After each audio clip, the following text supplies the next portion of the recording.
नमस्कार, बहुत स्वागत है आपका। मैं हूं आपके साथ सुमित शर्मा। भोपाल से खबर है, जहां पर चुनाव से पहले बीजेपी ने मतदाता सूची को लेकर सवाल उठाए हैं। बीजेपी का प्रतिनिधिमंडल राज्य निर्वाचन आयोग पहुंचा है। राज्य निर्वाचन आयोग में मतदाता सूची को लेकर शिकायत की है। बीजेपी के प्रतिनिधिमंडल ने मतदाता सूची में काटे गए नामों का आधार नहीं बताया जा रहा है। बीजेपी का ऐसा कहना है। एक विधानसभा में करीब 5000 तक नाम काटने का आरोप लगा है। स्थानीय निकायों के मतदान केंद्रों की सूची घोषित करने की मांग उठाई है बीजेपी ने। सुधार के बाद मतदाता सूची प्रकाशित करने की मांग की है बीजेपी ने। हमने निर्वाचन आयुक्त महोदय से मुलाकात की है। नगरीय निकाय की जो सूचियां प्रकाशित हुई हैं अभी, उनमें भारी विसंगतियां हैं। 5-5, 6-6 हजार नाम एक एक विधानसभा में काटे गए हैं। उसका मैंने बूथ वाइज भी उदाहरण हमने दिया है उनको। और काटने का पूछने पर कोई आधार नहीं बताया जा रहा है। कई बार कह रहे हैं वो कंप्यूटर में कट गए हैं, तो आखिर नाम अगर कटे हैं तो उसका आधार बताना ये नियम भी है। तो हमने कहा है कि ये सूचियों को देख लिया जाए कि आखिर क्यों मतदान निष्पक्ष होना है तो मतदाता सूची निष्पक्ष। अधिक जानकारी के लिए बातचीत करेंगे। संवाददाता शरद श्रीवास्तव जुड़ गए हैं फोन पर। शरद, आरक्षण की प्रक्रिया पूरी होने के बाद अब तैयारियां शुरू हो चुकी हैं और मतदाता सूची को लेकर बीजेपी ने सवाल उठाए। बिल्कुल ठीक कहा है आपने। और इसी शिकायत को लेकर बीजेपी का एक प्रतिनिधिमंडल अब से बस कुछ ही देर पहले राज्य निर्वाचन आयोग पहुंचा था, जहां पर राज्य निर्वाचन आयुक्त वीपी सिंह से मुलाकात करके अपनी शिकायत दर्ज कराई है। बीजेपी का कहना ये है कि दरअसल जो सूची अभी फाइनल हुई है मतदाताओं की, उसमें जब उनकी ओर से निरीक्षण किया गया तो उसमें ये पाया गया कि करीब 5 से 6 हजार जो नाम है वो एक एक विधानसभा में काट दिए गए हैं। बीजेपी का ये भी कहना है कि जब इन नामों के काटने की वजह जब पूछी गई कि आखिरकार किस वजह से नाम काटे गए, तो कोई ठोस आधार उसका उनको नहीं बताया गया है।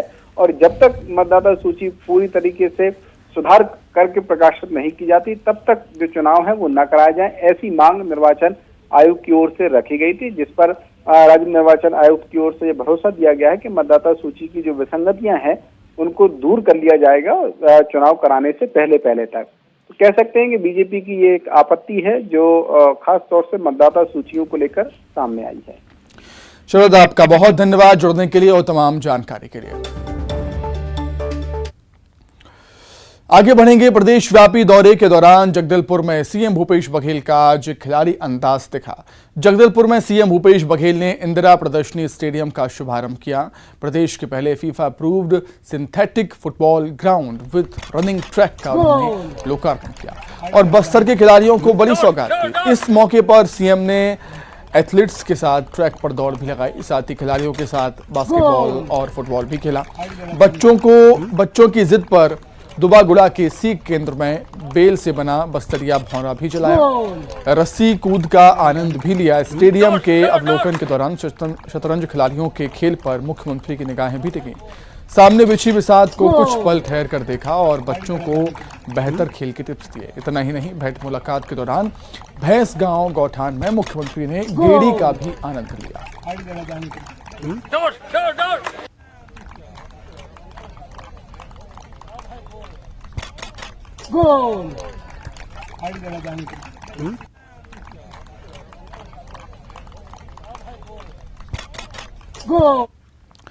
जशपुर के नन्हेसर शिव मंदिर से चोरी हुआ शिवलिंग मिल गया है। इस ऐतिहासिक मंदिर में शिवलिंग चोरी होने के बाद से स्थानीय लोग काफी आक्रोशित थे। वहीं पुलिस ने शिवलिंग की तलाश में जुटी थी और लोगों से शांति बनाए रखने की अपील कर रही थी।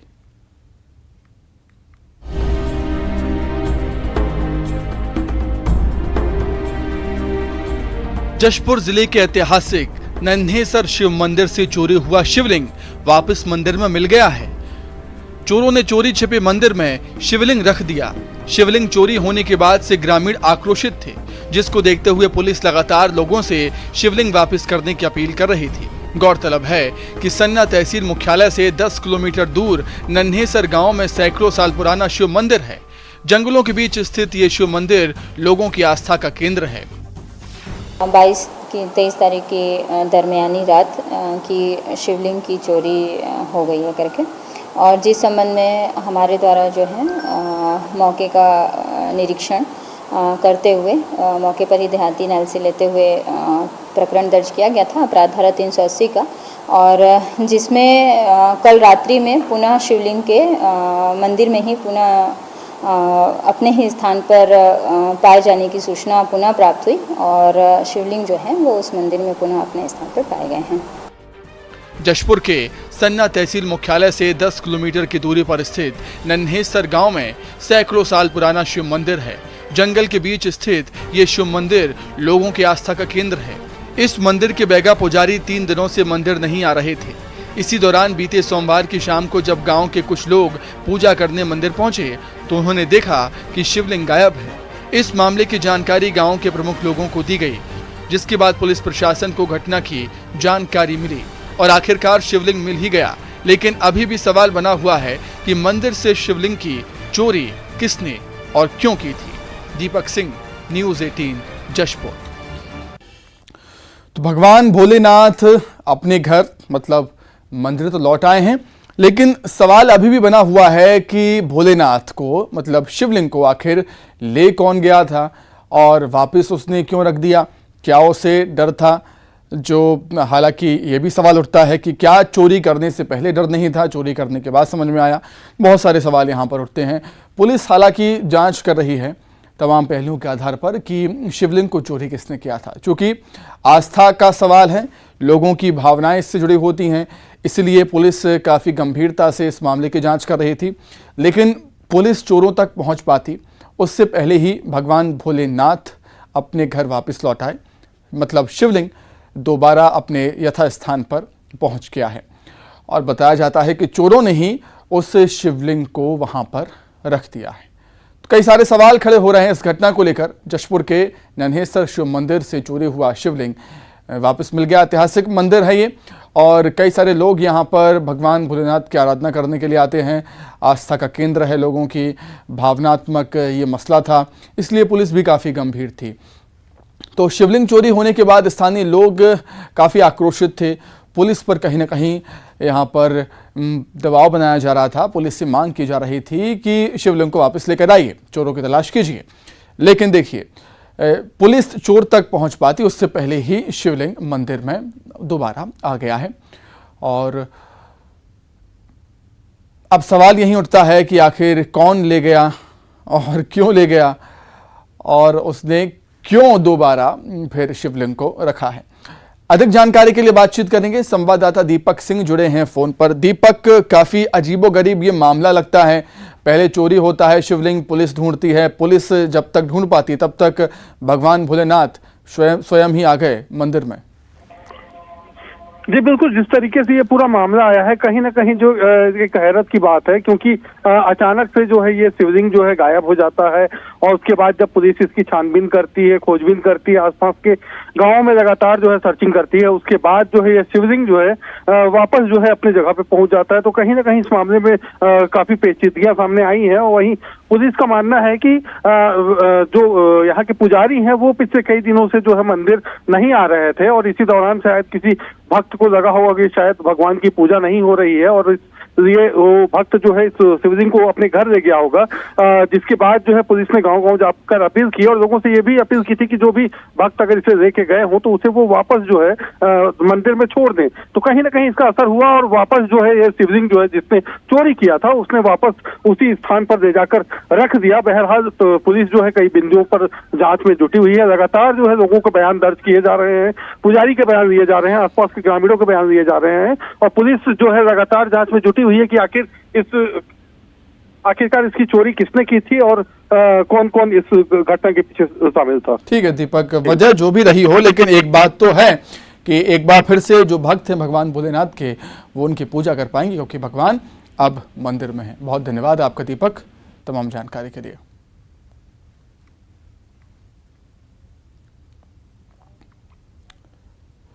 छत्तीसगढ़ में कोबरा के जवान अब उस क्षेत्र में आदिवासी के साथ नाच रहे हैं जहां मार्च 2020 में 17 जवान शहीद हुए थे। ये दृश्य है सुकमा जिले के मिनपा गांव का, जहां के ग्रामीण नक्सलियों की दहशत में सुरक्षा बलों का विरोध करते थे, लेकिन अब हालात बदल चुके हैं।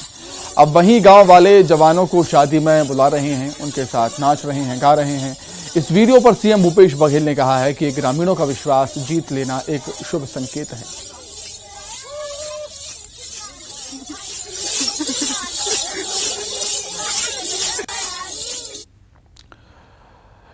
जशपुर के दुलदुला अस्पताल में डॉक्टर्स के साथ मारपीट का मामला अब तूल पकड़ता जा रहा है, जहां पर पूरा स्वास्थ्य अमला एकजुट हो गया।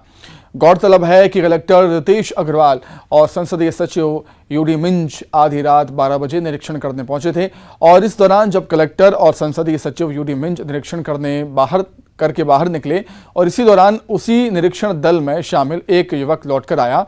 2 डॉक्टर से गाली गलौच करते हुए 2 डॉक्टर्स की मारपीट की थी, जिससे नाराज होकर डॉक्टर महेश्वर मानिक और नितेश आनंद सोनवानी ने रात को ही अपने पद से इस्तीफा दे दिया था।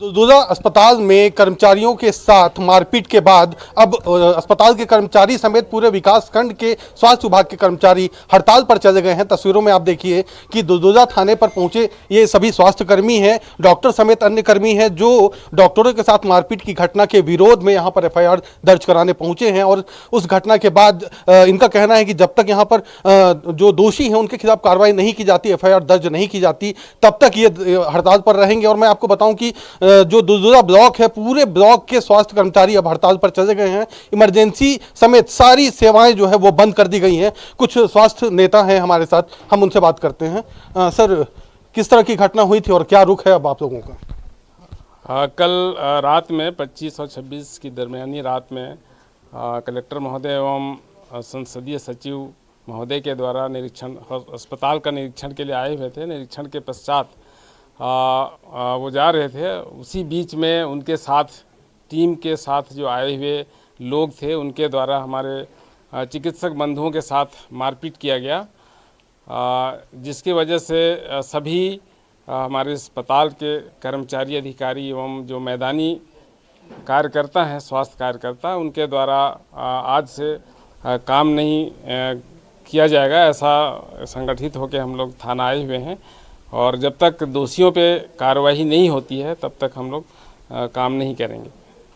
बिल्कुल, तो आप देख सकते हैं कि किस तरीके से इन्होंने जो है जब तक FIR नहीं होती तब तक काम बंद रखने की चेतावनी यहां पर दी है। बहरहाल जिस तरीके से कल देर रात ये घटना हुई है, कहीं ना कहीं बेहद शर्मसार घटना है, क्योंकि जिस तरीके से कोरोना काल में अपनी जान को खतरे पर डालकर जिस तरीके से डॉक्टरों ने सेवाएं दी थी और इस तरह के मामले लगातार सामने आते हैं, तो कहीं ना कहीं अस्पतालों में सुरक्षा व्यवस्था बढ़ाई जाने की यहाँ पर जरूरत है। बहरहाल अब देखना होगा कि इस मामले में दोषियों के खिलाफ क्या कार्रवाई की जाती है। दीपक सिंह, न्यूज़ 18 छत्तीसगढ़। राज्यपाल से उइके से मंत्री मोहम्मद अकबर और मंत्री अवन चौबे ने मुलाकात की। राज्यपाल से मुलाकात के बाद मंत्री ने कहा कि हसदेव मसले को लेकर कोई बात नहीं हुई। वन मंत्री मोहम्मद अकबर ने कहा कि नियमितीकरण को लेकर जो कानून विधानसभा में पारित हुआ है उसको लेकर राज्यपाल से चर्चा हुई है और जिन भवनों में पार्किंग नहीं बनाए गए हैं उस पर जुर्माना लगाना है और जो राशि जुर्माना लगाने से मिलेगी उससे जिन भवनों में पार्किंग नहीं बनाई गई है उनके लिए पार्किंग की व्यवस्था की जाएगी। वहीं मंत्री रविंद्र चौबे ने बीजेपी प्रदेश प्रभारी डी पुरंदेश्वरी पर निशाना साधा। उन्होंने कहा कि बीजेपी ने आदिवासियों के साथ 15 साल तक सिर्फ धोखा किया, कांग्रेस ने आदिवासियों को उनका हक और अधिकार दिया। मुद्दा ये था कि जो विधानसभा से पारित हुआ था नियमितीकरण का जो कानून था, भवनों का नियमितीकरण, तो उसको लेकर पार्किंग स्थल को निर्मित करने के लिए जिन भवनों में पार्किंग नहीं बनाया गया वो निर्माण कार्य कर लिए तो उसको शास्ति लगाना है और वो जो राशि शास्ति लगाने के बाद जमा होगी वो राज्य शासन में और उसके बाद वो जिला कलेक्टर को दिया जाएगा। तो जिन भवनों में पार्किंग नहीं हो पाया है उसके वैकल्पिक व्यवस्था उस राशि से की जाएगी। तो उनको 1-2 बिंदुओं पर संदेह था, उसको हम लोगों ने क्लियर किया है और अब ऐसा लगता है कि आपसी सहमति बनी, हदों को लेकर कोई बातचीत। छत्तीसगढ़ की पूरी जानकारी आदरणीय पुरंदेश्वरी जी को शायद नहीं है या फिर उनकी पार्टी के लोग उनको गलत जानकारी देते हैं। केवल हसदेव अरण्य के मामले में नहीं, छत्तीसगढ़ के सारे बिंदुओं पे कांग्रेस की सरकार आदिवासियों के हितों को संरक्षण देने के लिए कृत संकल्पित है। पूरे हिंदुस्तान में तेंदुपत्ता का पैसा 2500 रुपया प्रति मानक बोरा से 4000 रुपया प्रति मानक बोरा करने वाली सरकार छत्तीसगढ़ के आदरणीय भूपेश जी की सरकार है। छत्तीसगढ़ के साथ साथ पूरे देश में मोदी सरकार के 8 साल पूरे होने पर कई कार्यक्रमों का आयोजन किया जाएगा। छत्तीसगढ़ बीजेपी प्रभारी देवेश्वरी ने कहा है कि मोदी सरकार के 8 साल पूरे होने पर 15 दिनों तक केंद्रीय योजनाओं का प्रचार प्रसार होगा और जनता के बीच सभी मोर्चा और प्रकोष्ठ के पदाधिकारी जाएंगे। उन्होंने कहा कि सेवा, सुशासन और गरीब कल्याण की बातों को जनता तक पहुंचाएंगे। हम 15 दिन का एक प्लान ऑफ एक्शन के साथ हम आगे जा रहे हैं। वैसे इस महीने 30 तारीख को हमारे राष्ट्रीय अध्यक्ष श्री जेपी नड्डा जी इन 8 सालों की उपलब्धियां जो है, जो सुशासन मोदी जी के नेतृत्व में एनडीए सरकार ने भारत देश को दिया है, उसको लेकर, उन उपलब्धियों को लेकर एक बुकलेट का लॉन्च किया जाएगा 30 मई दिल्ली में। उसके बाद 31 मई एंड 1 जून यहाँ हर एक प्रदेश में उस बुकलेट को हम रीजनल लैंग्वेजेस में उसका उद्घाटन यहाँ प्रदेश के अध्यक्ष, अगर वहाँ हमारी सरकार है तो वहाँ का भाजपा का सीएम, नहीं है तो हमारे नेता प्रतिपक्ष। इसी के साथ ही फिलहाल इस बुलेटिन में इतना ही। खबरें लगातार जारी है। नमस्कार।